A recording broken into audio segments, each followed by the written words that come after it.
Welcome, everybody, to our fourth Lending Library Lecture Series of 2022, entitled Confederated Tribes of Grand Ronde, History and Demonstration. The Clackamas people lived on this land we call Milwaukie today, striving as hunters, gatherers, fishers, and traders. It was not until fur traders, missionaries, and white settlers came to claim the land as their own that the Clackamas people were forcibly removed and were then relocated and renamed Confederated Tribes of Grand Ronde. We respect their heritage and culture, and before every City Council and Planning Commission meeting by reading the Native Lands Acknowledgement. Tonight, we will hear from Councilor Khosroabadi on the importance of respecting other cultures inside our city, and Chris Rempel of the Confederated Tribes of Grand Ronde will educate us with a traditional presentation and a question and answer period with the audience. Plus, Chris has special cultural material providing demonstrations on the items.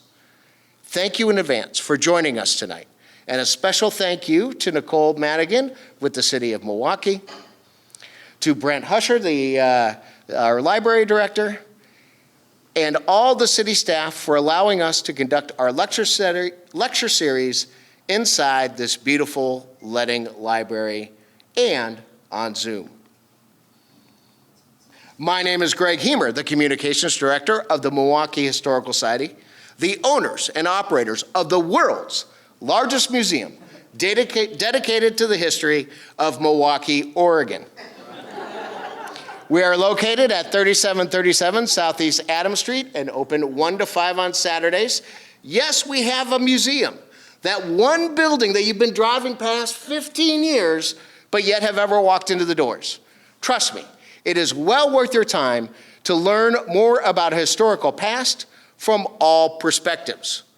Milwaukie Museum prides itself in telling all stories, as the past is the past, no matter if it's good, bad, or ugly.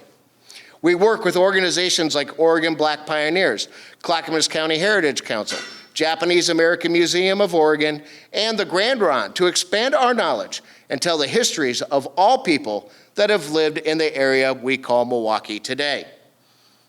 Our membership dollars pay for the operations of the museum, making admission free, removing barriers of income inequality for all those who want to learn about our great city we call Milwaukie. 2022 was a great year once again, engaging the public and being open after COVID. We held 4 free performances at the museum featuring kid-friendly performers, bringing in over 400 visitors. We also promoted Ardenwald Adventures and Lots Loop on our website, updated our technology, and held 4 Lending Library Lecture Series. Milwaukie has changed over the years, new buildings and businesses, a new landscape, many new residents, and yet, place still captured in time. Milwaukie Museum's newest exhibit is entitled Milwaukie Then and Now.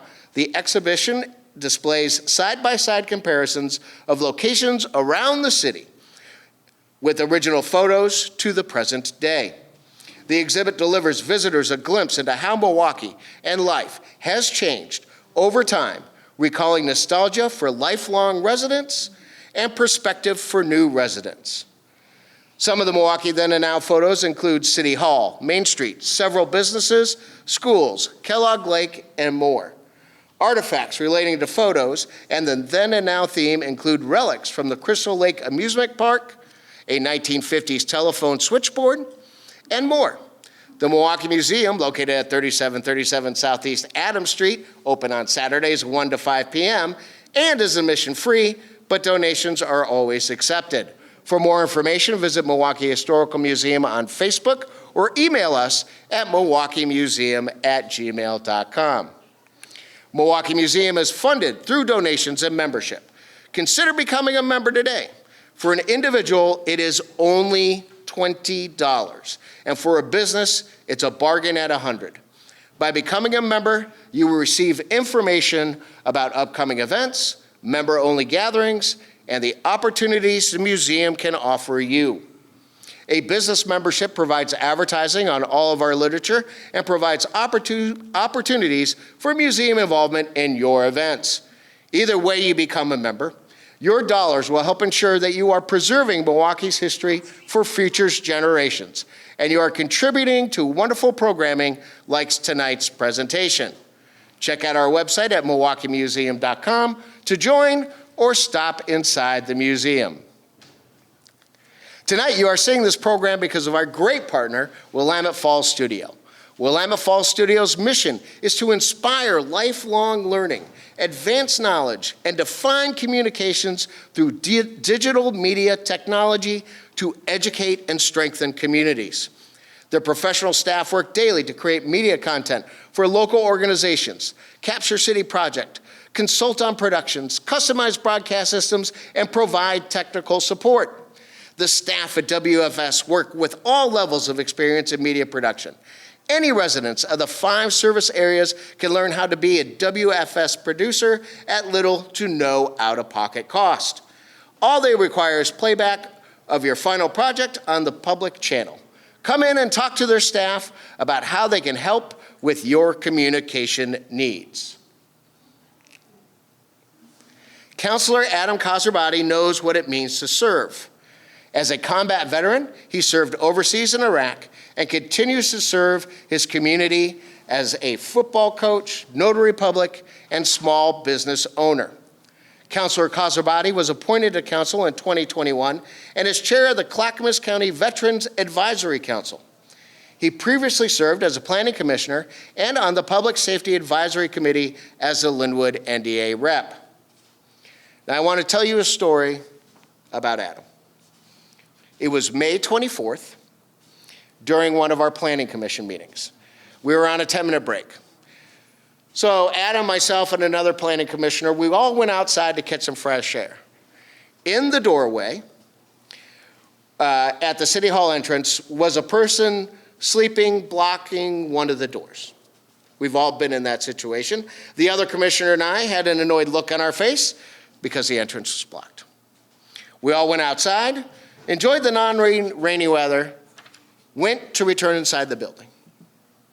The person sleeping woke up, started to rant about being hit by a truck, and started to show his scars. The other commissioner and I quickly booked into the building. But Adam stopped, knelt down to the person, and asked him if he was okay. He wanted to make sure that that person, if he needed help, he could give it to him.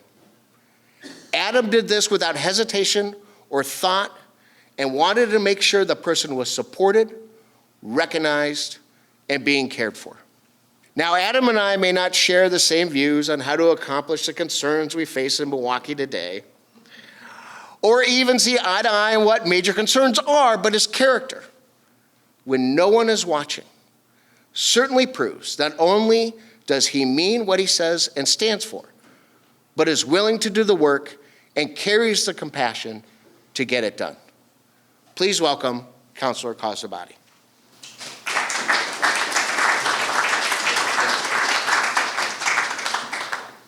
Hello, thank you everyone, and thank you Greg for that tremendous introduction. I'm a little bashful.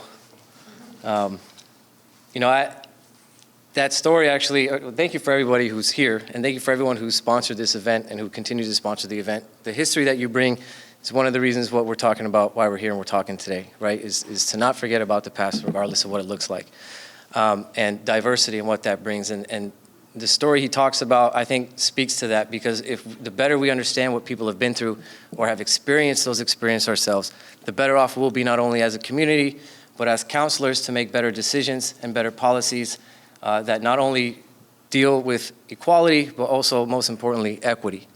And I think that's what really comes down to these stories, right, about these diverse people. Me, I'm Iranian, Italian. My father and my Iranian family immigrated here during the Iranian Revolution. I am Muslim. I am married to a proud Peruvian woman who's Latina. We just had our firstborn child, who is a biracial child. And this is part of the reason why I do what I do, and part of the reason why telling these stories are so important. To know the struggles and hear the struggles and the tribulations and the perseverance of different groups of people, again, not only interweaves in our community fabric, but also makes us grow as human beings to be better individuals. And that's something that I think we need to do more of, right? Especially these last few years. What better way to do that than to get to know your neighbor and get to know where they come from and the history about the people that live in our very own city.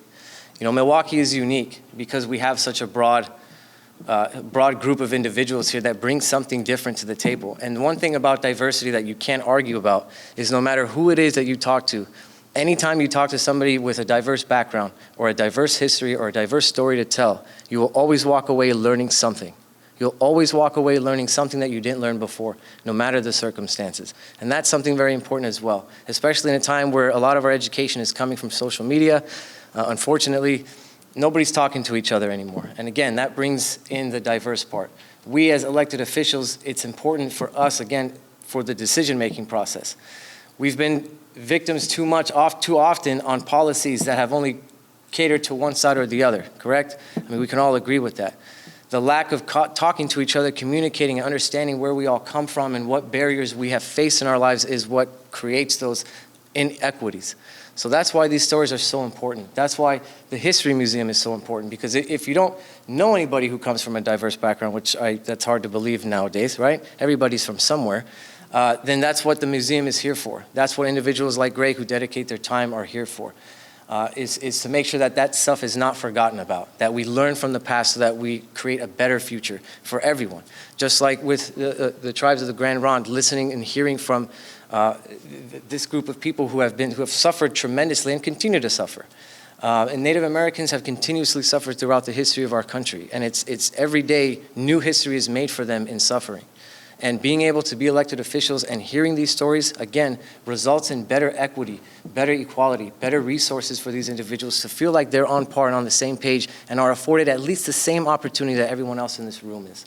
So thank you so much. I really appreciate what you do for the city, what you do for the museum, and you all being here. Diversity and these stories are important. I don't know how much time I was given, about roughly 5 minutes. I don't want to take too much time because I would love to hear from the tribes of the Grand Ronde, because I myself would like to hear more about, aside from just the land acknowledgements, what other things can we do as elected officials to make sure that you feel that you guys are being heard, that you all have a voice at the table and a seat at the table. And hearing their stories of diversity is one step towards that goal. So thank you again for being here, and this shows that you all are interested and on the same page when it comes to that diversity. And hopefully this continues and there's more questions to be asked and more people who want to learn. I appreciate it, and again, I look forward to your discussion. Thank you all, and thank you, Greg, for having me.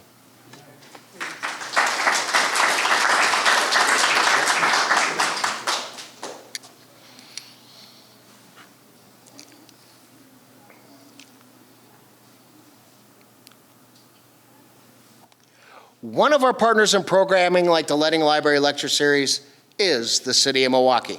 The City of Milwaukee invites you to contribute your ideas and ask questions about projects at times that work best for you using an online platform called Engaged Milwaukee. Weigh in on what you would like to see in the 3 of the city's newest developing parks. Share your thoughts on involvement in your neighborhood district association and so much more. Visit EngageMilwaukeeOregon.gov to get started today. This program would also not have been possible without the Letting Library's great work. Check it out Monday through Thursday from 10 a.m. to 10 p.m., Friday and Saturdays 10 a.m. to 6 p.m., and on Sundays noon to 6. Even if you don't want to check out a book, come inside and see the award-winning design. Letting Library was on the cover of the November Library Journal, receiving a Merit Award from American Institute of Architects and an honorable mention from the International Interior Design Association. Looking for a gift or something for yourself? Go to the Friends bookstore inside the library and find something for the reader in your life. Check out their website and visit their Facebook, YouTube, Instagram, and Pinterest accounts for library updates, programs, and information.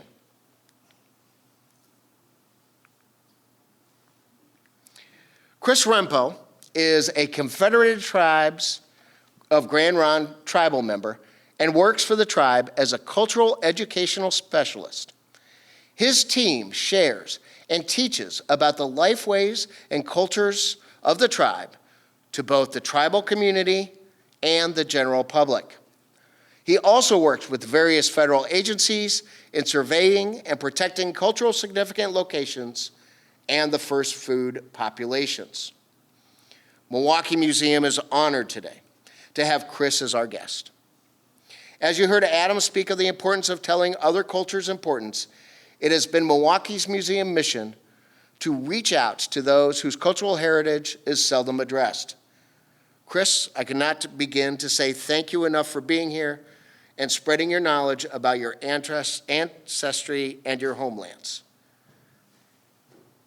After he's done with his original presentation, we'll be taking questions and answers from the audience, and also if you're viewing today on Zoom. If you have a question at the end of his presentation, raise your hand if you're in the audience. If you are on Zoom, please use the chat feature and Nicole will read it on off. So please, without any hesitation, everybody's done listening to me, here is Chris Rempel.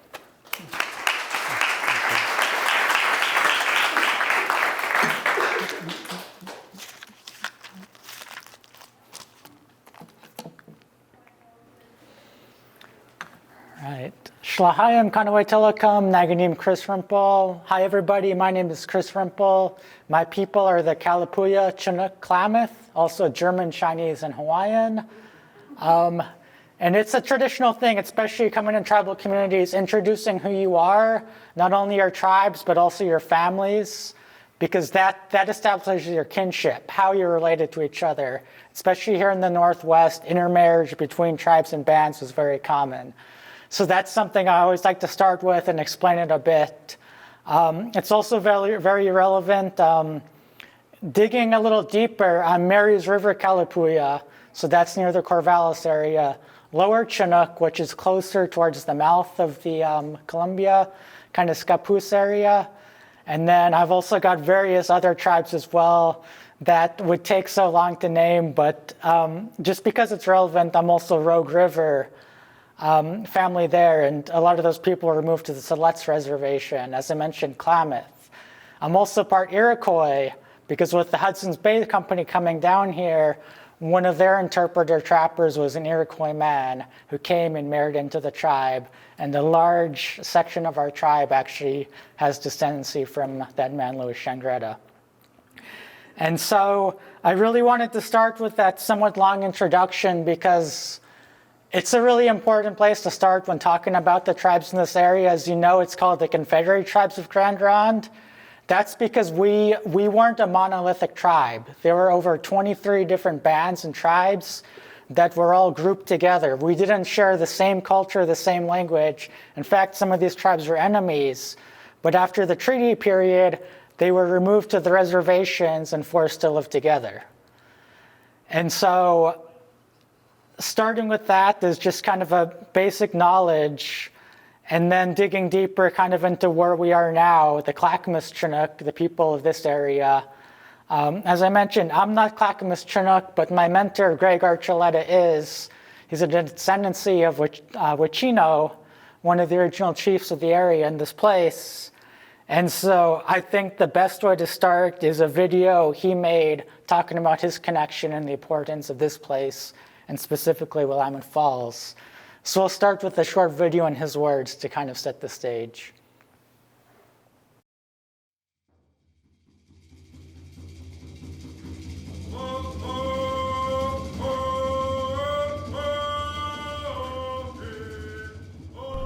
For countless generations, my people, the Willamette Tumwater and Clackamas Chinook, have lived here at Tumwater, today known as Willamette Falls.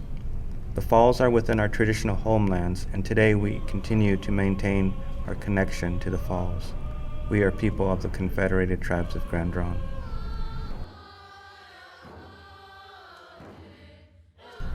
In the wintertime, the ancient stories are told. We call them Ikani in the Kitch, or the Chinook language, and Ikanam in Chinook Wawa. The people are in the plank houses when the Ikanam are shared.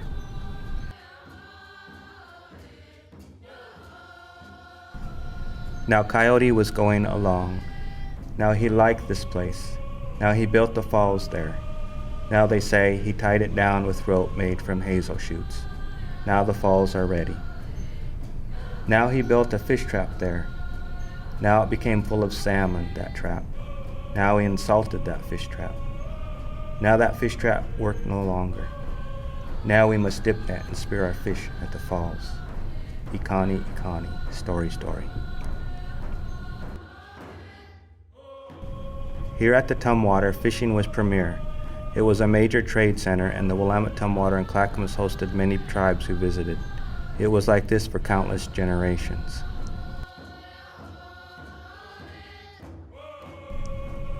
Our people were relocated to the Grand Ronde Reservation under treaty in 1855, but we continued to return to the falls for fishing of salmon, steelhead, and skockwal, the eel.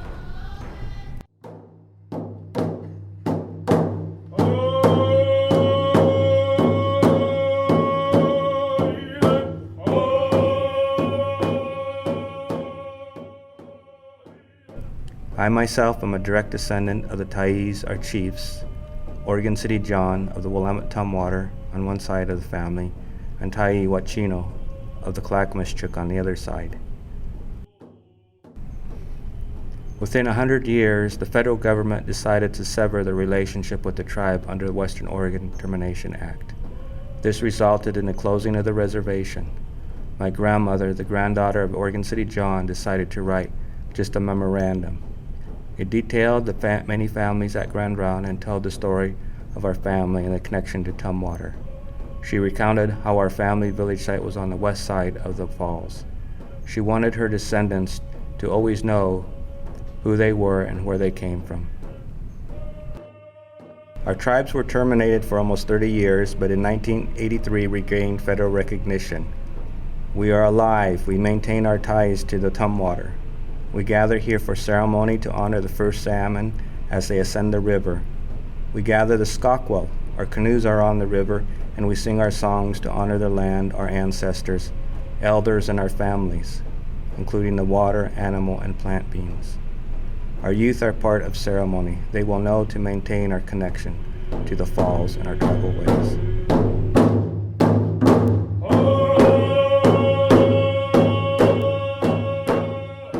And so, always, appreciate just that video from Greg, my mentor, to start that off. As I said, I don't know everything, but I've been entrusted by Greg and the tribe to kind of speak and share what I do know here today. And so speaking about the daily life of the Clackamas Chinook, the first thing I think of is this term we have called lifeways. And it's fairly self-defined. It's just the way of living. It goes beyond culture. Culture at times can seem performative. It can be like the surface level of what the ceremonies, songs, dances, food are. But Lifeways tries to get a little deeper of like, what are your relationships, what are your teachings, and how you live with the land, with each other, and remember these things. And so we use the term Lifeways a lot in our tribe to talk about that. And one of the core things that really relates to day-to-day life is the seasonal round. Living on the land here, being in a relationship with the land, like, as you know, and farmers know, like, what's in stock that season, what's growing that season, like, determines how you live, what you do that day.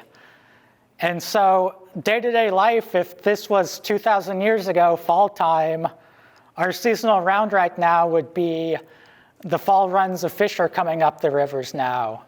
So you've got the late salmon, you've got the winter steelhead starting to make their way up, and then you've got the berries are finished, but right coming up now would be tarweed.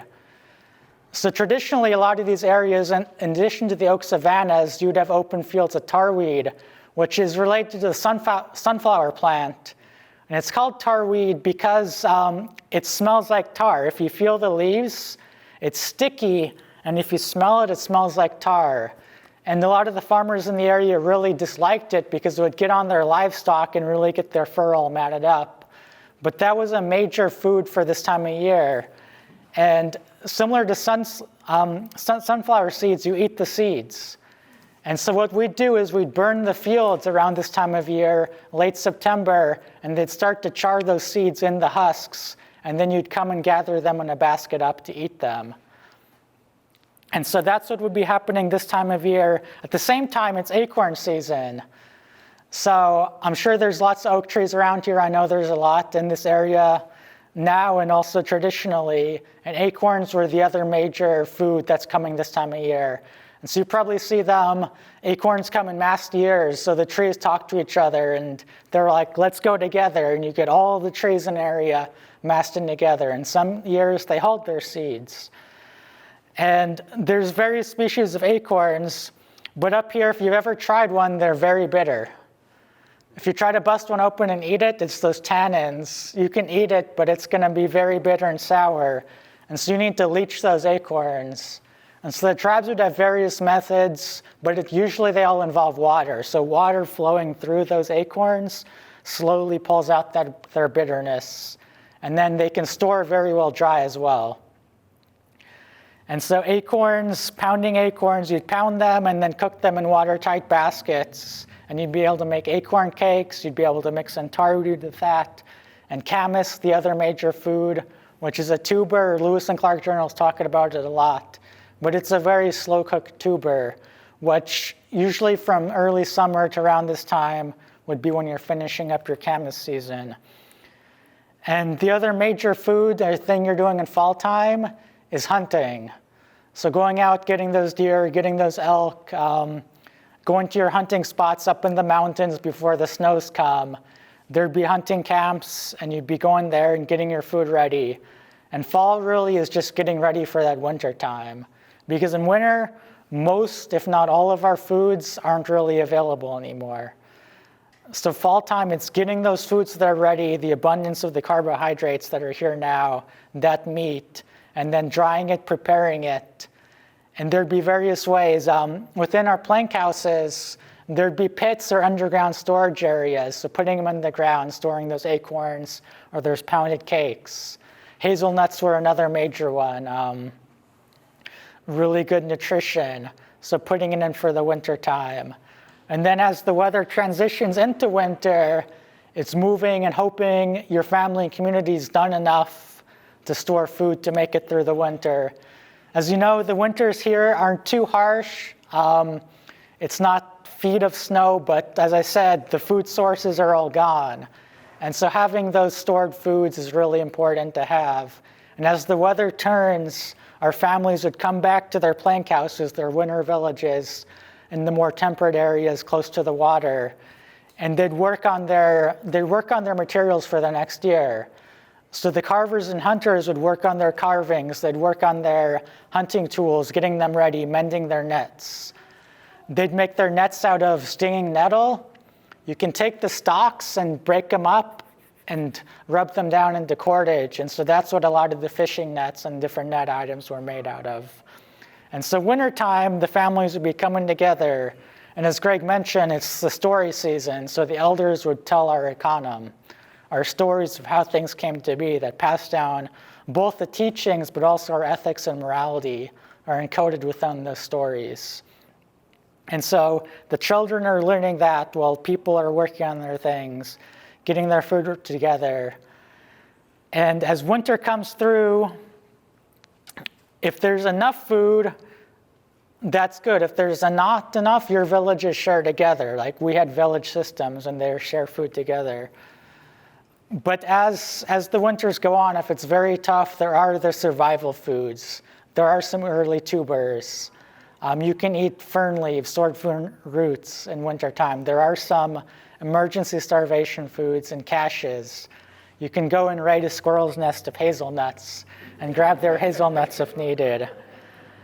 But usually, because it was just so ingrained into the lifeways, there was that good rhythm of getting those foods and making it through the winter time. And then as you come out of the winter time into the springtime, those first shoots come up, those really important plants which are so important because they represent the food being available again. So the strawberry is the first berry that comes back, so watching out for that. The different onions, there's wild onions that come up early in spring. Different flowers and greens like miner's lettuce come back and those foods start to come back. And perhaps the most iconic and important return of the food is the salmon in the area. And so, as you saw mentioned in the video, Greg mentioned first salmon ceremony. And that's what our ancestors did and we continue to do today. Because in our stories, the salmon came and sacrificed itself, their people, to feed our people. And they came and made that relationship and was like, you need us to survive as your food. And so they come back every year up the rivers, to the same rivers, kind of as science has proven, as we knew, they come back to the same rivers they grew up in every year. And we know that's because of the relationship we have. And like any good relationship, it's reciprocal. We honor the salmon. We give thanks in our first salmon ceremony for them coming back to feed us again. So that first fish that's caught every year, we have a ceremony for it and give thanks and ask them to keep coming back year after year. Because our ancestors, those salmon came up so thick, people talk about being able to walk across them. And salmon 7 feet long, 50 pounds or more, just how thick the runs are because of those relationships and how we work together.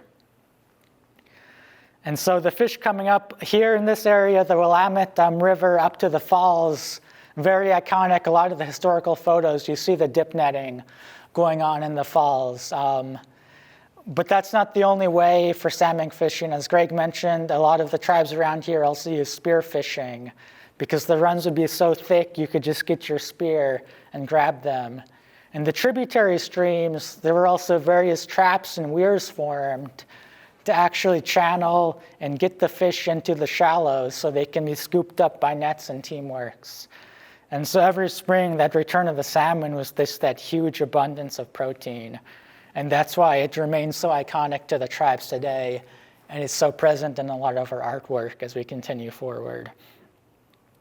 Then as spring moves on into summer of the Lifeway season, that's when the berries come, season of the berries. And so the most iconic, with the salmon comes the salmon berries. So those kind of in that relationality, we didn't have calendars, but the salmon berries, if you pay attention, they come up and are ripe around the same time as the salmon are coming back up the river. Following the salmon berries, you start to get some thimbleberries coming on. And then you get the red huckleberries, the lower huckleberries, and then traveling up into the mountains after the snow's melted, the mountain huckleberries. And so that seasonal round, it wasn't only place-based.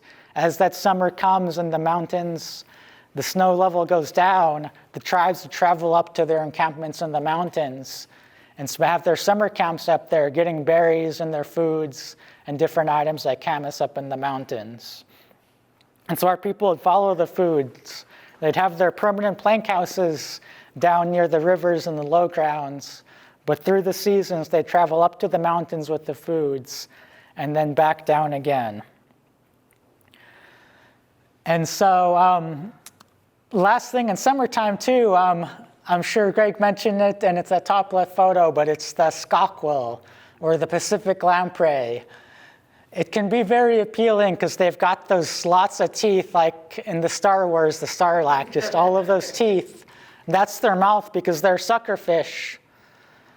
They're suckers, they prey and latch on and suck blood. But similar to salmon, they have a life cycle of going out to the ocean and coming back. So they're born and they grow up in their small stages here in the tributaries and creeks. And the same way, they follow the scents and come back to the same creeks when they're adults that they grew up in. And then they go out to the ocean for a few years and they come back up. And at Willamette Falls around July time as the water gets low, it's once again the most prominent and iconic, but the lampreys climb the falls by sucking onto the rocks and tossing their bodies up. And so the tribes out there, and they continue to this day, if you'll see tribes there around July time taking their boats up to the rocks in the fall, and you go there and you, with your hands, you can reach down in the rapids and the deep pools, and there's just masses of lamprey down there. And a lot of the youth do it now because it's fun. But you have someone holding a hemp or burlap sack and you reach down and grab one and you toss it in the sack and you gather those lamprey. A very iconic food as well. It's one that's actually more impacted by dams because they're not as photogenic as the salmon. A lot of the fish passage dams aren't actually traversable by lamprey. And so that's something the tribe's been working on, is because they need different systems to be able to migrate back up to their spawning grounds. But for cooking the lamprey, as you saw in the video, for our first salmon, traditional salmon, you'd fillet it and cook it over a fire. So good alder wood for smoking flavor. You'd put it on a stick over those coals and cook it. Similarly, the lamprey was cooked over a fire. They do have a cartilage spine, so we would fillet them open to remove that spine because it gets very bitter when you cook it. But then you can either put them back on a stick or have them filleted open and put them over the fire. And the lamprey are really strong medicine for our people. They have a lot of actually omega-3 and fatty acids, a really good oily taste, and they preserve very well. You don't need any seasonings on them. The tribe has in the past held a first fish ceremony just across the river in West Lynn. With COVID, it was put on pause, but hopefully in the future we can continue that, and that one is open to the public. So that's something to look out for. It's usually around May of every year, but it's kind of remembering and honoring those animals that help us survive and continuing on. And so that's kind of just wanted to share about the lifeways a bit. The last two things on there, it's the iconic plank house. This is actually our plank house in Grand Ronde. And this is the traditional permanent living of the Clackamas, Chinookan, and lots of other tribes, where these very large houses with that round opening, there'd usually be 2 fires inside, one cooking fire and one hearth fire. And multiple families would be able to live inside there and store their food and have gatherings and different ceremonies. The top left and the bottom right are examples of our Chinookan art. And so the left is a rock petroglyph. The most iconic and well-known, obviously, is Lillian Pitt's work with Shia watches and the rock art along the Columbia Gorge. And the Clackamas Chinook shares that same art style, the Columbia River art. And so it's got the very pronounced brows, and the ribs are very kind of some of the iconic markers of the Columbia River art. And the top right is one that is salmon designed by Greg Archuleta. And so these lifeways, it's really day-to-day life was following the seasons, following nature, following that relationship of what's happening, when it's happening, and that's what guided your life. And it was taught to you and reinforced by the economy and by your families and by those you worked with. And so just following this thing year after year, and even to this day, we as a tribe of Grand Ronde seek to keep these lifeways and these seasonal rounds. We'll follow these foods every season and do these same things and continue them in the same way. The next kind of pillar, when I'm thinking of the Clackamas Chinook, in addition to the lifeways, day-to-day life, is place. We're a place-based people. That's what indigenous means to me when I think about it, is being tied to a place, being from a place and having that relationship with a place. And that place is going to affect and shape you. If you look at the southwestern tribes like the Dene, or if you look at the Alaskan tribes like the Tlingit and Haida, their terrain is so much different. And so how they've learned and built their relationship with life and their lifeways, it's very much related to their place. And what works for them there, how they survive, may not work for us here in a different place. And that's not a contradiction. So holding those two things, that's why it's something funny among tribes. Some tribes are like, we don't eat fish. That's taboo, that's wrong. And we're like, we love fish down here. But it's that dissonance which isn't a conflict. In that same way, their place, for their reasons and their teachings, fish was not something, maybe because of a story with those fish and what they did, or what type of fish they have there. They don't eat fish, but here we do, and that's not a conflict. So the place people are from is very important. And so there's a small image on the left there. And one disclaimer is our tribes, we aren't like states and governments and cities. We didn't have drawn borders. You'll see on a lot of treaty maps, strict borders to tribes, and that was actually more done by the Indian agents needing to divide up what's now known as Oregon into single chunks and saying one person is able to sign away a treaty for this land. Our tribes, a lot of the tribes in this area, we didn't have that strict central government structures. It was more village by village based. And so with that disclaimer, this is starting to show some of the areas of the Clackamas tribe kind of in relation to where we are today. So you see the Clackamas, they're a Chinookan band, as you've heard, and the Chinooks were the river people, so they were focused more along the rivers, the Willamette and the Columbia. And there's many bands of the Chinook. The Wasco, who are now part of Warm Springs, are Chinookan. The Wotlala, the Cascade Chinookan, the Lower Chinooks, all the way down to the mouth in Astoria. Chinook Nation up in Bay Center, Washington, Long Beach, who are unrecognized, are also Chinookan people. And Chinookan people share a lot of the same ways as river people, shaped by the place of the river and following the river and the fish, being canoe people. Their language of the Chinookan people, they're all somewhat related, but there are various dialects of Chinookan as well. So a Clackamas Chinook may not be able to perfectly dialogue and communicate with a Chinook living up there on the ocean. But there was a trade language even before the Europeans arrived, Chinook Wawa, or Chinook jargon, which was used between tribes to talk and trade and be able to work together. And as the settlers, as the French arrived, as English speakers arrived, that trade language has continued to evolve. And so our word for thank you in Chinook Wawa today is masi, and that's actually from French merci.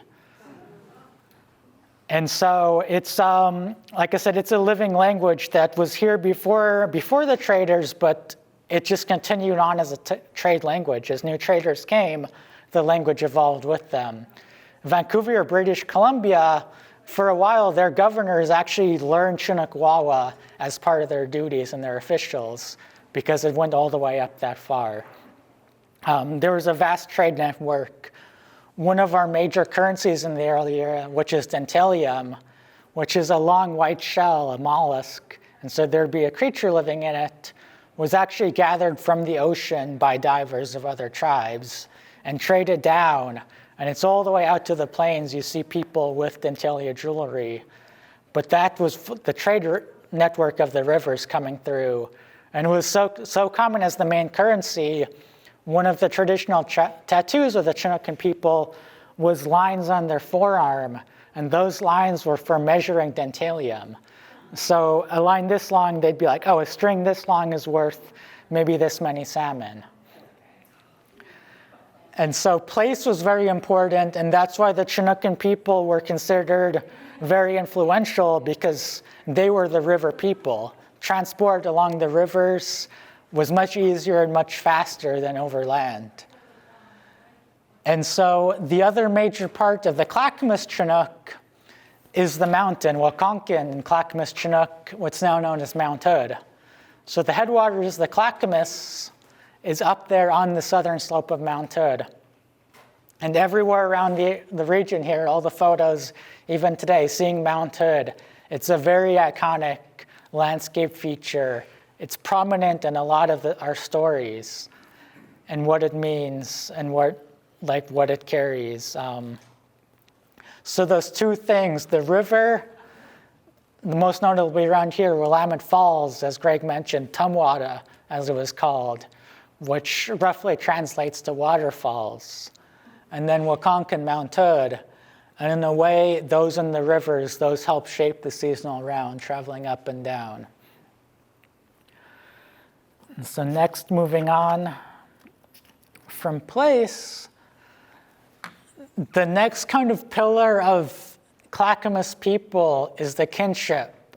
And what I mean is not only relationships to peoples and each other, but as I mentioned, to the land. And even beyond the land, like I talked about with the fish, the salmon, in our stories, there were ages before there were people. There were the animals. Coyote is very prominent, as among many tribes with Stankia.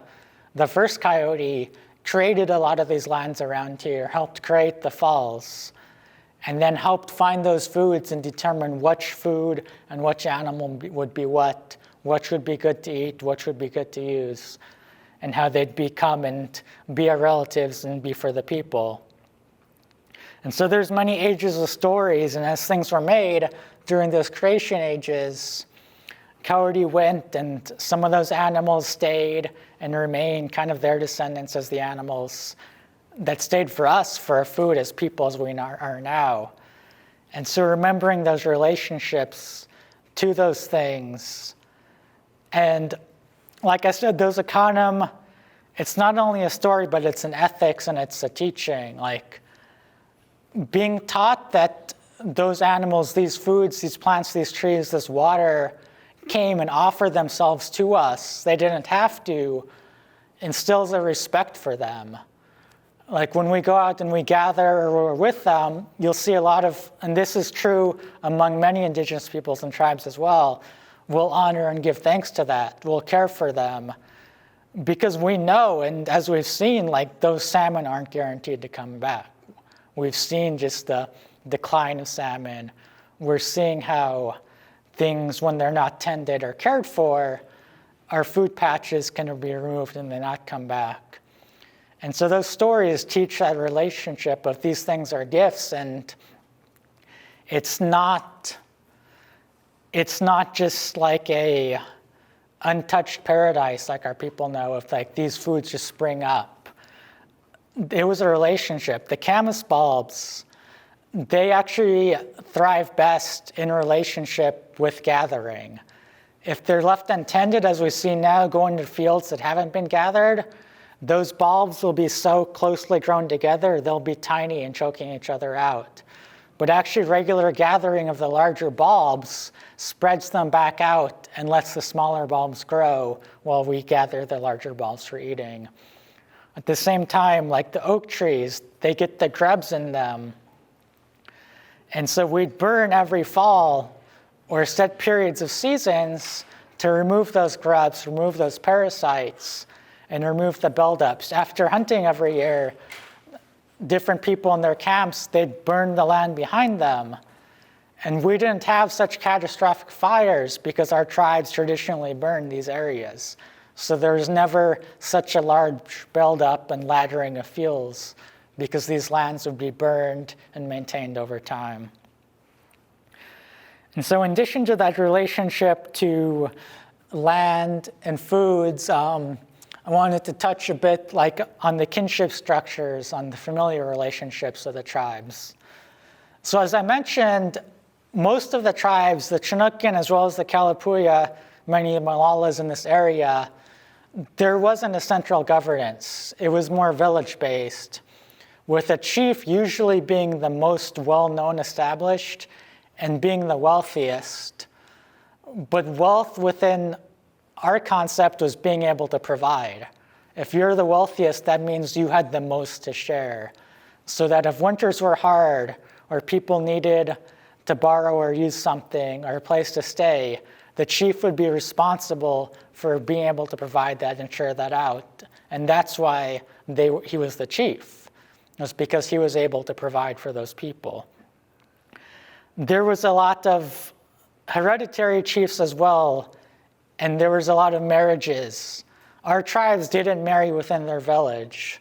It was sort of taboo, and so tribes were told to marry outside of their villages with other tribes and bands as they travel and trade.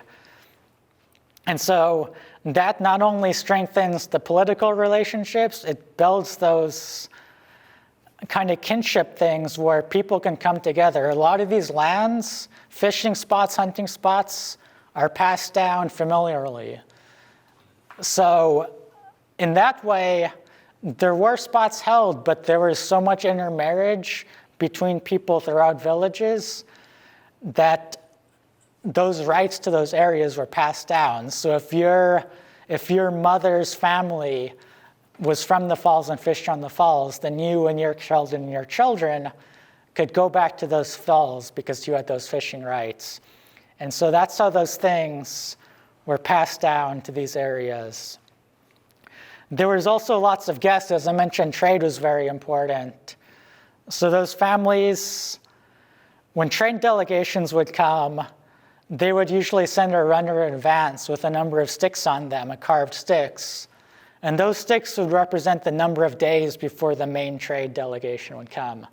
And so the runner would go, if they were going to get there in 7 days, he'd have the 7 sticks. And each morning he'd put one away. And so if he got there in 3 days, he'd present 3 sticks. And that way, the chief of the village knew to expect those guests.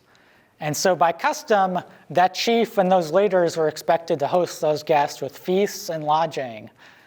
And so that's what those relationships were. The guests would come, and from where they came from, they bring what's the food of their area. Like I said, place-based. As you move west into Beaverton and Tualatin, Wapato was a major food source, another tuber. And so if a trade delegation was coming from there, they might have a load of Wapato, and they might be looking for a canoe because the Chinookans were some of the best canoe carvers. And there would be small bartering, but these larger, more formal trades or protocol trades, there wouldn't necessarily be that direct trade of goods. Some people may bring things for bartering, but it's that giving and showing off. Our people showed off by showing how much they had to give away. So if your group was coming to trade, you would get your best and bring it up and present it to your host at those beginning.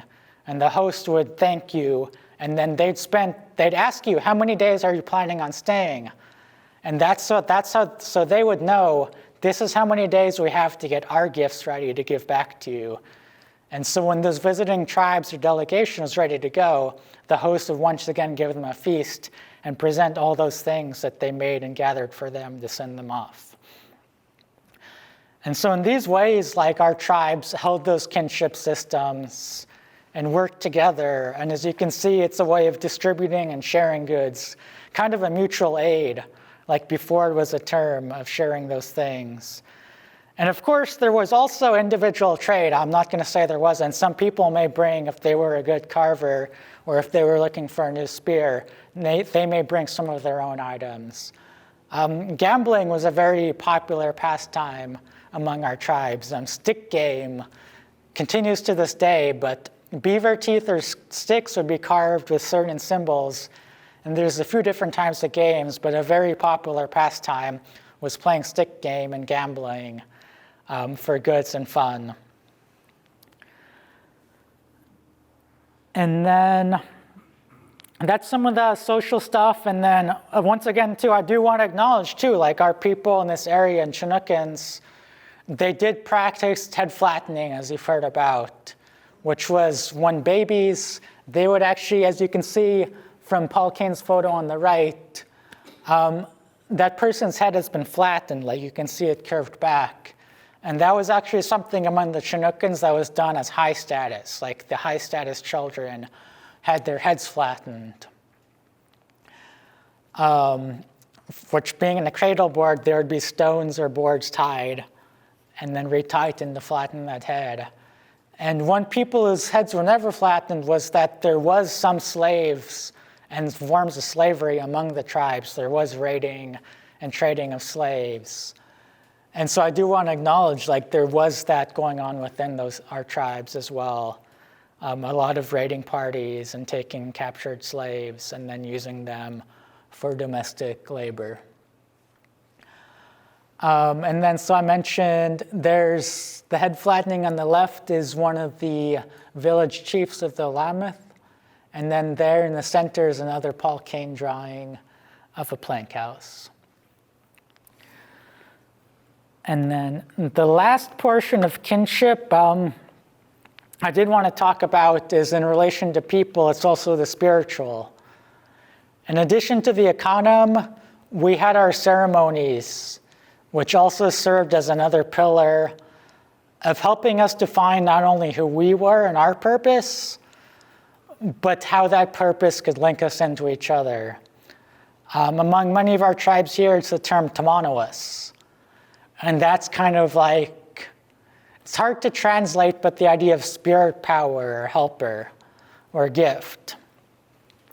And so as coming of age, all youth would go out there and go out to those sacred spots and look to see if they'd have a Tamanoas. So they'd go out there by themselves through days and nights and stay up and fast and go to those special places and call out and see maybe a Tamanoas would come to them. Some people might not get anything. Some might have something come to them. It might be grizzly. It might be heron. Heron being a fisher, if that came to you, you would be a good fisher. You'd be like, oh, I must be a fisher. Grizzly was also a fisher, but it also the bears search and find the medicines. So you might also be a medicine person. Some people had multiple different beings and Tamanoas come to them, and those might be the medicine people who come and work with people. And so when they come back and maybe they have something come to them or maybe they don't and they finish and they come back. But that coming of age, it signifies the point of a young person's life when they're ready to see how they fit in and how they work, just not only as themselves and as an individual, but they're in their community. They may have found, like I said, heron, and then they'll be told, you're going to be a fisher person, and you're going to fish for your people and community. They may have seen beaver, who's a carver, because they carve those trees, and they might become a canoe carver. Spider, a weaver, they might become a good weaver. And so a lot of these things helped solidify and create the roles and are passed down for how our communities work together. The other major tenet continued was the winter dances. So in Plankhouse every winter, we would have ceremonies in the winter dances of kind of reinforcing and remembering and honoring those spirits and things. So those would go through the nights within the Plankhouses, and people would have their own songs and their own instruments and regalia and dances, kind of reinvigorating and remembering those things. The other kind of well-known spiritual thing of this area is what's now known as the Willamette meteorite, which was the tribes had come to it and they knew it was a meteorite and they called it Tamanoas itself. And they came and it was very sacred. And then some new landowners came in the Clackamas area and they came upon it, and then they decided, oh, this is ours, and it was actually sold and removed to the Natural History Museum in New York eventually.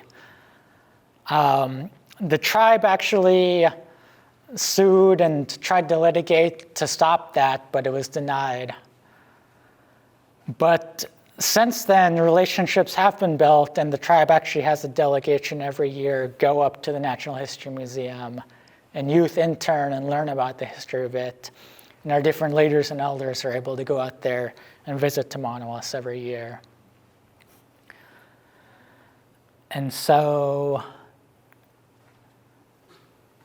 that's kind of the three pillars I wanted to really talk about. And there's a million tangents I could have gone on, but just to try to talk to you about some of the lifeways of the Clackamas people and who they are and how we lived in relation to the land. And the other key thing which I really wanted to bring and reinforce today is that it's a continued relationship and lifeways. As I mentioned, the Clackamas Chinook, in addition to over 20 other bands and tribes, were all taken or removed, and we're now known as Grand Ronde. And as I mentioned, because of intermarriages, there are Clackamas Chinook who are enrolled in Siletz, and Warm Springs, and Yakima, and Cowlitz. All of our tribes and people are related by marriages, and nowadays we have to identify as one. But most of the tribal people from this area, if we talk about families long enough, we'll find out we're all related. And so I wanted to bring in that idea. And very interesting about, you mentioned your exhibit, Craig, because this is Ankati Piuksan. And Ankati is like way back then, is kind of the idea, like the way old ages. And Uksan is today. So I wanted to title it Then and Now, essentially, kind of looking at life back as our ancestors would see it in those lands, and then looking at today, that continuance. And so this is one of the well-known drawings, I believe it's of Paul Kane, of at the falls, of the tribes up there. And just striking, we're all very close now, and I'm sure you've been around the falls in Blue Heron, you kind of know what it looks like now. That same view almost from the bridge or down at the boat landing. And just seeing how the trees look there and everything, and the people. And then I wanted to share the now, the recent photo, almost that same kind of perspective. This is from that Blue Heron site. So as you can see, interestingly, it's almost that exact same view of seeing the land there. And things are different. Like there's the old mill buildings, but you can see like the land's still there. It's very much there. The falls are still there. And that's Greg Archuleta who made the video, Clackamas Chinook. And so our people still being there on the lands. And that being like a really important thing I like to bring up is that idea of it being gone or past. Not only the people, but the land and the life ways of it being like, oh, that's gone now. Those ways are different. It's not there anymore. But fighting that erasure and visibility as a tribe is something I think is really important, is that not only for us as people, but also the land, like that looks to me very similar. It's still there, and the fish still come up there every year.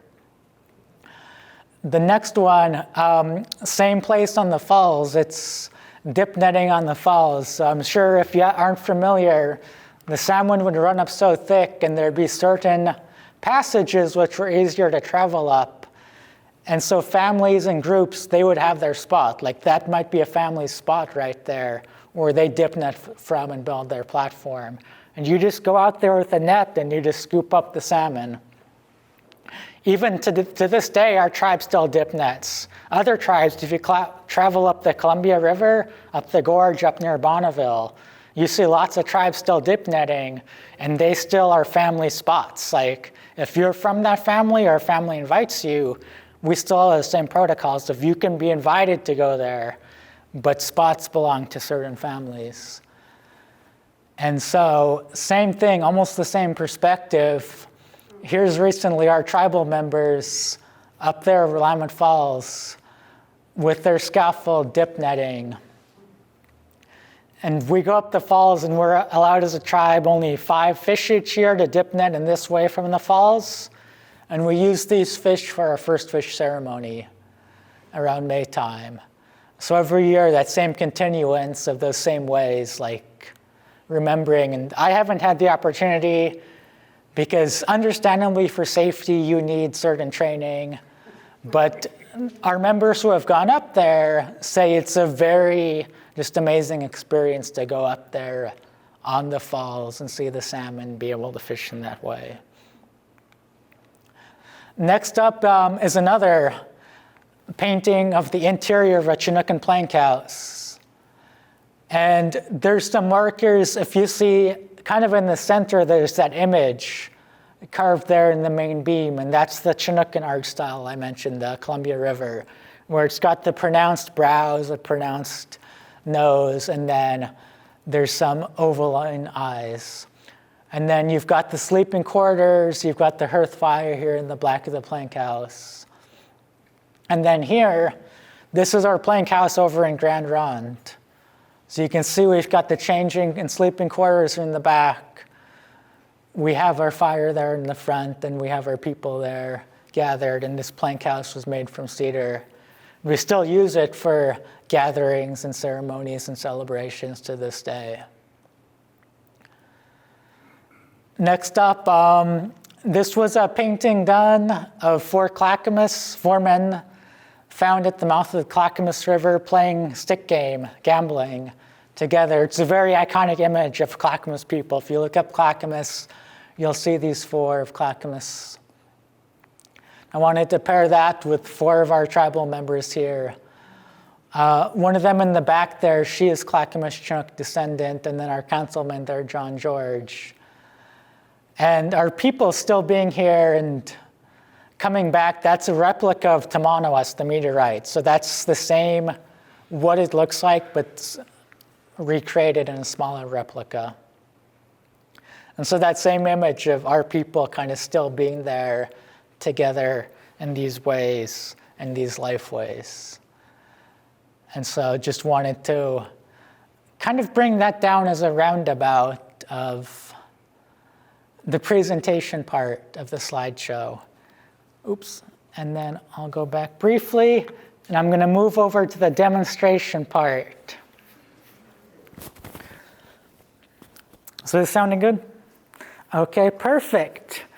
I'm going to start, I think I'll start with the river. So this was carved from red cedar, which to this day continues to be carved, but was the major carving wood for our peoples. Because it gets a very fine grain, you need it 300 years or older to really have the grain you need for carving detail. There's a very prominent contemporary carver named Greg Robinson. If you ever look up his work, he has incredibly detailed carvings in Chinookan style. And he's Lower Chinook of Chinook Nation, but he works a lot with our tribe. But this is the style of the Chinookan canoe. So it has the figure on the mast. Each canoe would have a figure carved by the canoe maker.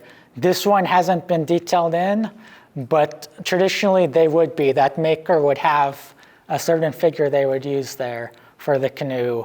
And then the shape of the prow, and then the shape of the tail, kind of unique to Chinookan canoes. There's a couple types. There's an ocean type, which is a little steeper so the rocking and the waves can stay more upright. And then there would be river canoes, which are a little flatter for traversing faster and shallower waters. Going alongside the canoes, this is actually a Chinookan style paddle. So each tribe also had their own specific shape of paddles. So the Chinookans kind of had this little half-moon crescent at the top. And when the tribes would go in and land or store their canoes or paddles, they would place their paddles upright in their canoes. And so if you could see them from far away, you'd be able to look and see and know which people those were in that canoe. And so this is another Chinookan paddle. This one's actually a rattle. So we use a lot in our canoe journeys, which a lot of tribes in this area participate in. We have songs with the hand drum and the rattle. And so this one Greg uses and takes the canoe journey. But this is one example of a rattle. Traditionally, we'd also have rattles made out of deer hooves or shells. Next up, kind of continuing along the river culture, this is actually the beginning of a fish trap, even as traditionally would be made.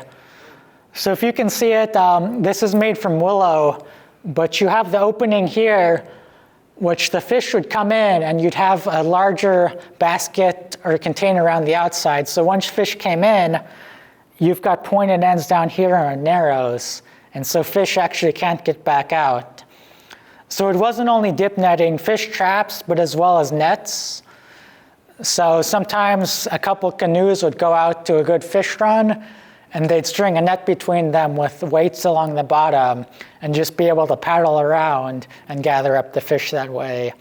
They'd also be able to make, on side channels, if you stack the rocks, you can make traps. So they'd swim into and rest, and then you can come around them with a net too and spear them or gather them easily. Next up is a small carving of a lamprey. I think it's really interesting. It doesn't have the really graphic teeth there in it, but it does have the shape, and it has the 7 holes on it, which represent the 7 gills. So every lamprey has the 7 holes. In some tribes, 7 is an important number. among their tribes, and the lamprey having those 7 gill holes holds significance for them as well. Moving next, in addition to the wood of the cedar, the bark of the cedar is actually another very important plant resource for the tribes then and now. Most notably, it's used for basketry. So this is made out of cedar bark being plaited together. Also, a lot of the hats you'll see, those cedar bark hats, those are made of cedar bark as well. And so the process, this is the inner bark of cedar. So the outer bark, if you're familiar with the tree, it's kind of more papery, scaly. And in springtime, once the sap finishes, before the sap runs up or finishes, is the ideal time. And you'll go find a tree without any branches on it, a nice wide strip, and you'll cut the bottom and you'll pull that strip off, that tree, and you'll get a very long strip for weaving with. So you can see, and why this one's a demo one is we were a little late, so the sap, once it's running up the trunk, it actually sticks. So you can see the dried sap here, and actually makes it really hard to work with. But once you've pulled it, you actually take this, you shave off the outside bark, so you only have this inner section, and then you have to let it dry and cure for a whole year to let all the moisture out. After a year, you take your piece or roll of bark like this, and it's really hard now, but if you soak it in water for 5 to 15 minutes, it actually softens up and becomes very pliable. So after that stage, we actually break it down into strips like this. So we'll break down both the thickness and the length into strips like this, and then this is like the next stage. And using strips like this is what you use to make a basket. So there's actually several steps to actually going into a cedar basket over a year's process and work and preparation. So as I mentioned, kind of during that winter time, those type of things, those processings, like there's a whole lot of things that go in and can be done during the winter between processing and weaving. And then the next I wanted to show you was that this is actually ash bark from the ash tree. It's very riparian, water-loving, so you'll find it in very wet areas along creeks and streams. And ash barks, we actually still did and continue to use them a lot for buckets. And so we'd actually take the whole tree down and peel off the bark. So this is a single piece from a branch. So you'd get your log and carefully cut down one end and try to peel off the piece in a single piece. Because then, once you soak it, this is actually a bucket made from a single piece of ash bark. And so it was taken like this and just folded up, and then used willow here, the inner bark of willow, to make quick buckets. So not only ash bark, but cedar bark as well in the same way. If you pulled it, you can fold it up and bind the edges and make a quick bucket out of it. This is also made from ash bark, and this is a cooking tray. It's the same thing, it's a single long piece, and then the edges are cut and folded up and rounded around. And this type of cooking tray would actually be used for the tarweed, the similar sunflower seeds. So after you gathered all your seeds, you'd cook a couple of volcanic rocks in the fire, get them nice and hot, and put them in the bucket. And this one's a little large, but then you just kind of shake and winnow it, and it would toast those seeds within there. And you toss it, because there's little chaff catches in the wind and flies off. And so trays like this, along with the hot rocks, were used to cook. And so yeah, that's just a few demos, and then I wanted to leave time open for any questions. Yeah, the question was whether Kalapuyan or Chinookan chiefs would have more than one wife. Traditionally in the past, yes, they often would. Many different chiefs or wealthy people did have multiple wives. So the role of horses in the Willamette Valley, They weren't as prominent as to the east of the high desert. There was some horse use, but just due to the terrain and the river travel, I don't believe we kind of use as much as our neighbors like the Umatilla and Cayuse. Thank you. Yes. Yeah, so the question was about the clothing. Clothing would be, there'd be various. So a lot of the women would have maple bark or cedar bark skirts. And so if you take cedar bark like this and you pound it, it gets more fibrous, almost kind of like a raffia, and then you can make a skirt out of it. And then some clothing was also made out of different leather, and then the winter clothing, other furs. Most of the tribes in this area were actually the patrilineal, so the wife would come to the husband's family, but the wife would kind of be the intermediary. She would know the language where she came from, and so she'd be able to go back there on the visits and kind of bring that relationship. Something about the fishing. Yeah, that's a good question. Sources of a chief's wealth. Sometimes and often it was familial, so there were families where, just like it is today, a family may have had a lot, they may have a good plank house, that family may have had the best spot on the river for fishing, and so they obviously have the most fish. But there are stories of chiefs who were kind of wasteful or lazy, even if they got it from their family and they didn't do anything. But there are people, so maybe someone got a Tomanowos and maybe they became a very good carver, or they were a very good hunter, and so then they became wealthy through that, of their different skills and gifts. So there's both a combination of inheritance, but also people's like skills and gifts.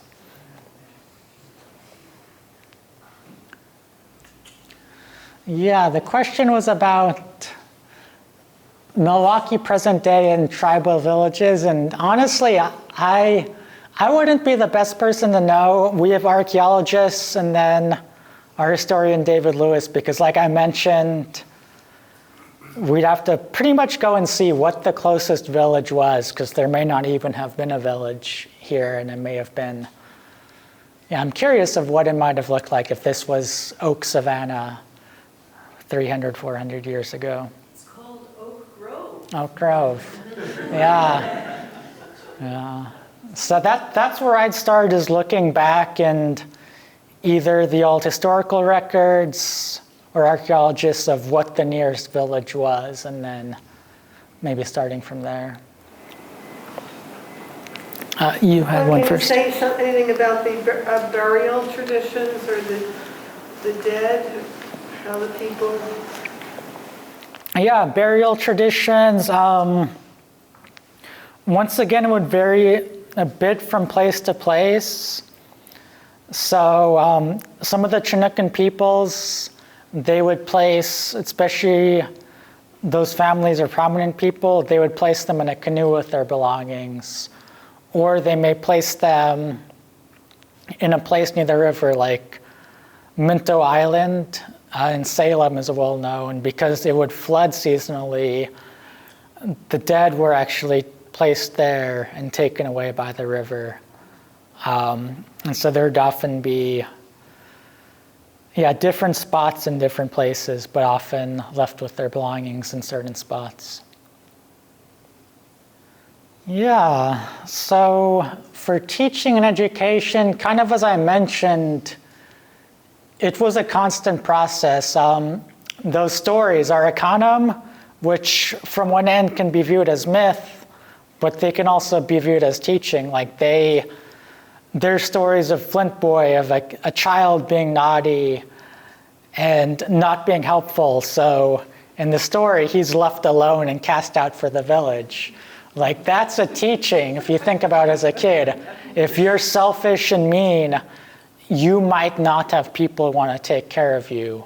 And so a lot of our stories, there were the creatures, the scary stories. There was a basket ogress, a big giant with a basket on her back.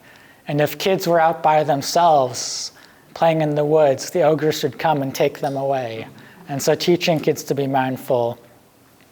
And then, so those ethics and morals and that thankfulness, that remembering who your people are and like why we give thanks, participating in these ceremonies and honoring these fish, start to build those ethics and living your life in the life ways, traveling around, knowing which foods come at certain times.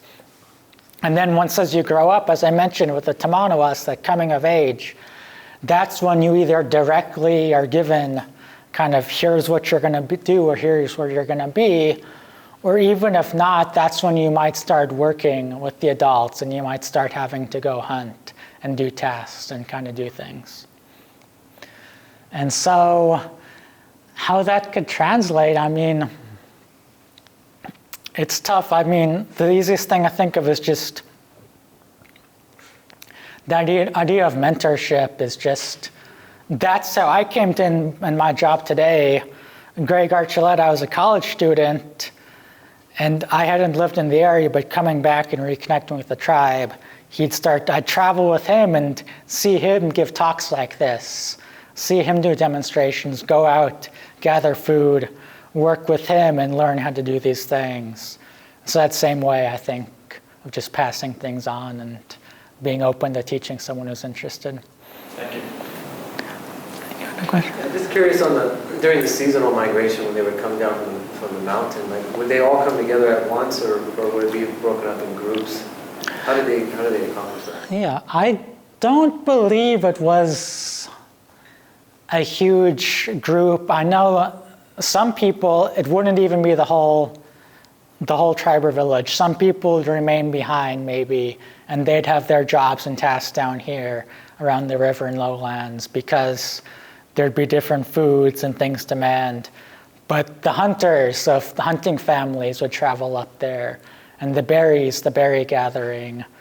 Also elevationally things kind of move, so you'd have camas and berries ready here earlier, and then once they're done, you can move up to the mountain and get them again up there.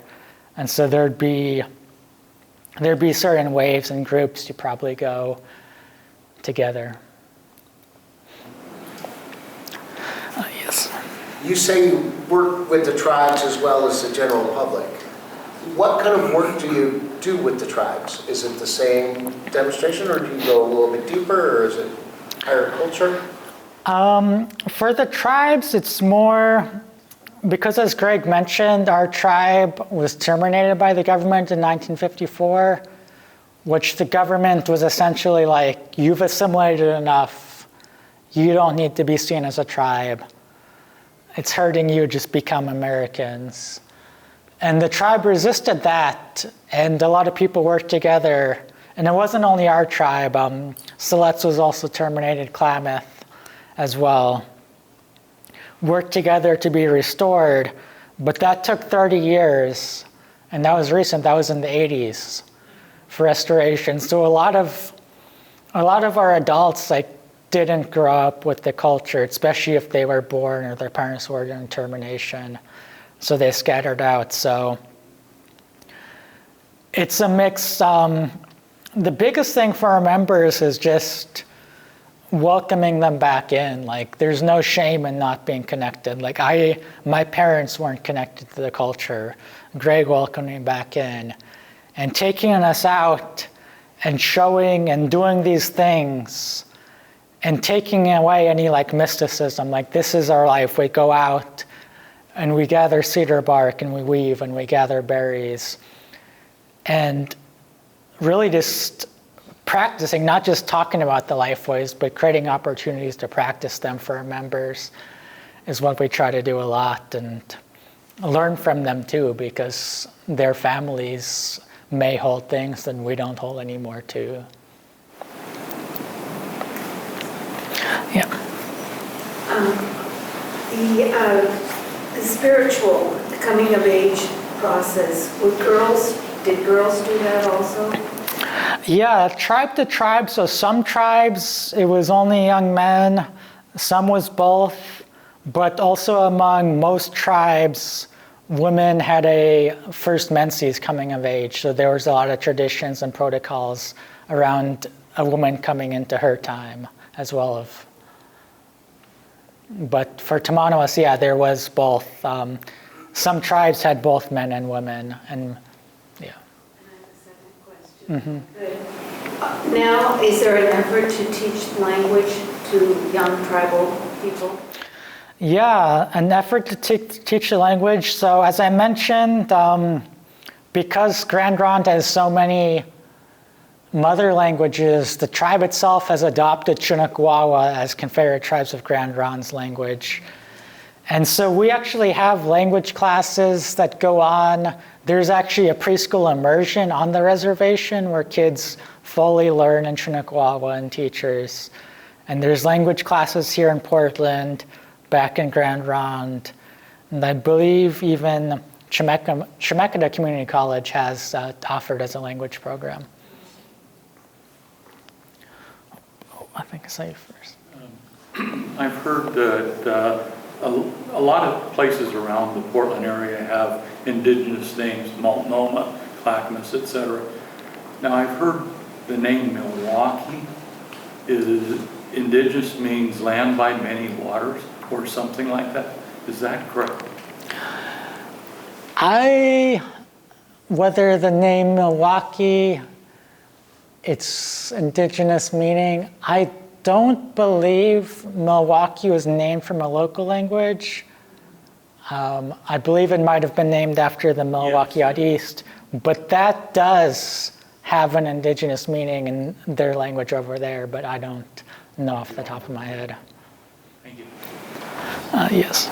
You were talking about teaching current tribe members local lifeways. Do you have like camas fields that you're going to harvest and learning how to cook them, or how widespread is it?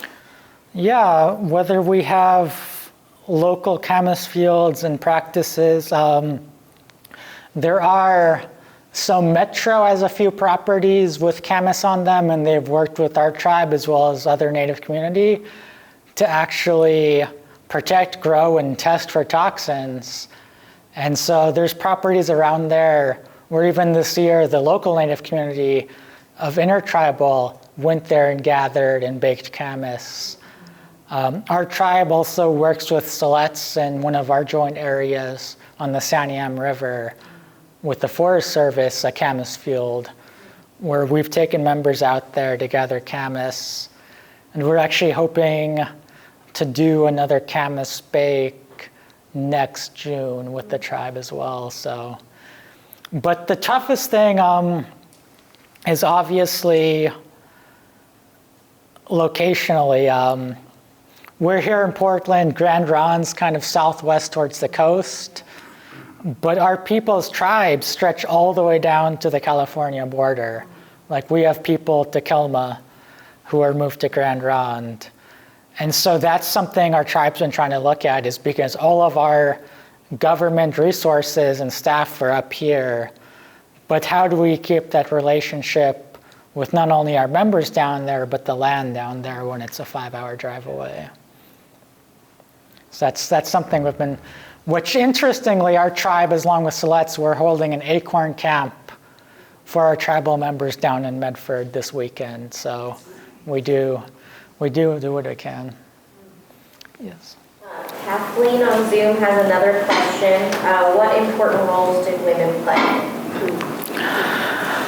Women within the tribes, they basically were the reason we could survive, essentially. I mean, and one big thing which always has to be taken with a grain of salt is a lot of the ethnographies, a lot of the stuff we have mentioned of specific tribes and customs, the ethnographers were men, and coming from a European standpoint, so quite often they were focused more on the male tasks, male's position of powers, didn't speak to women as much or disregarded them. And then, as well as maybe having a fixation on more gendered roles. But with that in mind, a lot of what we have is the women were responsible for a lot of the food, preparing the food, knowing how to get them the berries fix the meat. The weaving was traditionally among more female identified members, which we did have different, the terms two-spirit tribal members. So even if someone was born a man, they can identify as a woman and take on women's roles. And they also often had special roles within the tribes. But the weaving within kind of a gender terms was more within that feminine side, carving and hunting, masculine, food preparation, feminine. And I believe that's some of the majors, and then each tribe may have had some different nuances. Yes. I just wanted to say thank you again. I enjoyed this a lot, so how can I get more of you, more education? Where's the place to find more lectures, more in-person events? Yeah, the best place to find more info or lectures are in person. If you can travel, the tribe has a museum open to the public, the Chalu Museum, open Tuesday through Saturday. We have some fixed displays and rotating displays. They have a Facebook too, where there are some events and talks hosted out there at the tribe. The tribe holds annual history and culture summits, which are open to the public. I think they happen around fall time-ish every year, so that's something to look out for. And then locally, specifically the tribe has a few events, like I mentioned, First Salmon in May, here near the river. And then there are some speakers, like David Lewis over at OSU gives a lot of talks. But there's also a vibrant intertribal community here in Portland. And so there's salmon bakes, where I believe there's a couple coming up this month, one in Westmoreland and one in Oxbow, with different tribal communities from these areas kind of sharing, and those are usually open to the public. And then Tryon Creek State Park, their Friends of Tryon Creek Executive Director, Gabe Shioships, he's Cayuse and a Umatilla tribal member, and he tries to integrate a lot of Native American teachings and events into their programs there. Yes. What's the view of the tribal members of the role of casinos in your future? Yeah, the view of tribal members on casinos. I suppose I can only speak of myself as one tribal member, so definitely not for all of them. And I do know it's varied. There's a spectrum, just like with everything. Some embrace it, some oppose it. And what I can say is that when we were terminated, a lot of what had been our reservation lands was really abundant timberlands, and that was all removed and taken away. And all the tribe was left with was a cemetery, less than 5 acres. And so that's all the tribe held. And 30 years later, we were restored, and we had a bit more land given, but all of these abundant lands, access to the salmon, the fish, the acorn fields, everything, was taken away and never restored. And our people having to find and come together again after being scattered for 30 years, and being able to use the law and politics to be able to form a casino. The revenues from the casino are why we're able to come here and bring our members back and have programs and teach our culture again and provide assistance to our members, kind of as was promised in the treaties, was with those revenues. And so it's been a positive in being able to provide those support and systems for our members. But it's obviously not without its ills, and there is a need for other different ventures as well. Yes. what were some of the recreational activities available to children, and did any of those activities survive to present day? Yeah, children's recreational activities. There were lots of games of skills. So one from the top of my head was an archery game. So you'd make a hoop out of willow or a branch, and a kid would roll it on the ground, and the other kids would try to shoot an arrow and get it through that hoop. So practicing that skill. That's the major game that comes to mind. And then obviously stick games and gambling, which kids wouldn't have as much to gamble, but they'd still be able to play. And that's something even now in there's a Title VI program, as it's called in schools, Indian education, where a lot of them do stick games, where it is kind of a guessing game, one of them, where children are able to hide a stick in a hand and try to guess which hand it's in with each other. So off the top of my head, those are the children's games I could think of. Back there. You talked about the 300-year-old red cedar, I think you said. So would that be the wood used for a larger boat? Yeah. And so that would be part one. And then how did people determine the age of the cedar to know that it was ready to be carved? Yeah, asking about 300-year-old red cedars for carving canoes, and then being able to determine the age of the cedar.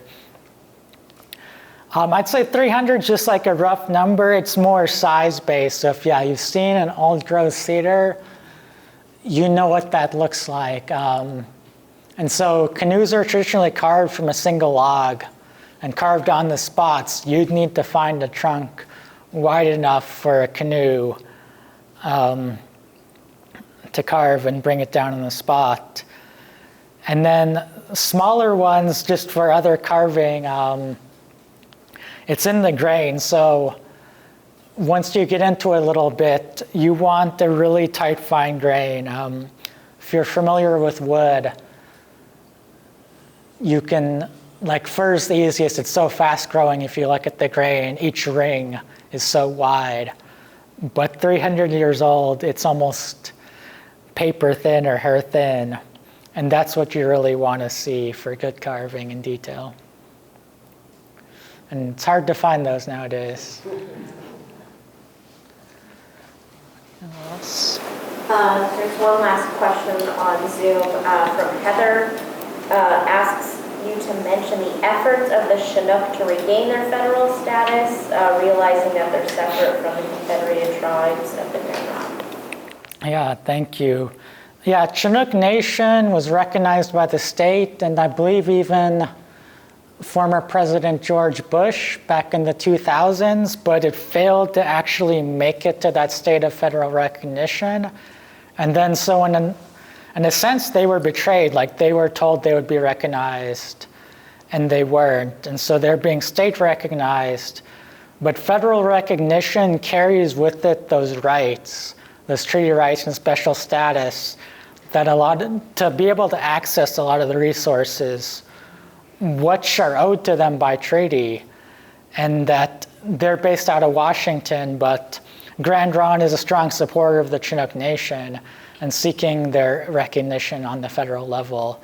So that's something, I know there's a lot of demonstrations and stuff held up in Seattle, and then Chinook Nation's based out of Bay Center up on Long Beach, Washington.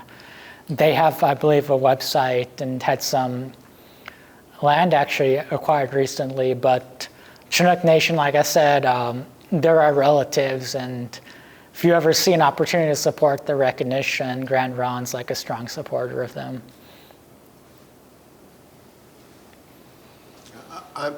I'm not the only one that doesn't want this to end, but the library director said that he was going to beat me up if we didn't get out of here by 8 o'clock. So time for one more question, if anybody has one.